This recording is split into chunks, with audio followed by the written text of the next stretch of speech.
पहाटेपासून कोल्हापूरमध्ये जोरदार अवकाळी पावसाची हजेरी बघायला मिळते। ढगांच्या गडगडाटासह जोरदार पावसाला आता सुरुवात झाली आहे। उन्हापासून हैराण झालेल्या नागरिकांना काहीसा दिलासा सुद्धा मिळाला आहे।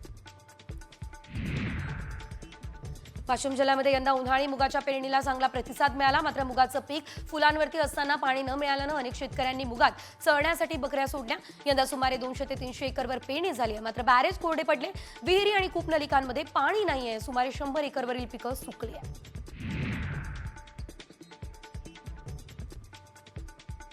धाराशिव जिल्ह्यातील कळंब शहराला पाणी टंचाईच्या झळा देखील बसत असल्याचं एकंदरीत आपल्याला बघायला मिळतं। याशिवाय आता विशेष म्हणजे कळंब शहरातला पाणी पुरवठा करणाऱ्या मांजरा प्रकल्पामध्ये मुबलक पाणी आहे। मात्र केवळ योजना जुनी आहे, त्यामुळे नागरिकांना पाणी दिलं जात नाही। तब्बल 66 कोटींची वाढीव पाणी पुरवठा योजना रेंगाळली असल्याचं चित्र आहे। जळगावच्या चोपडा तालुक्यातील गावातील पाण्याच्या नमुन्यांचा अहवाल जिल्हा प्रशासनाला प्राप्त झाला। चौगाव गावातील अनेकांना किडनीचे विकार होत आहे आणि त्यामुळे ही तपासणी होते आहे। नागरिकांनी घाबरून न जाता आहे ते पाणी उकळून प्यावे असा सल्ला देखील आता दिला जातोय।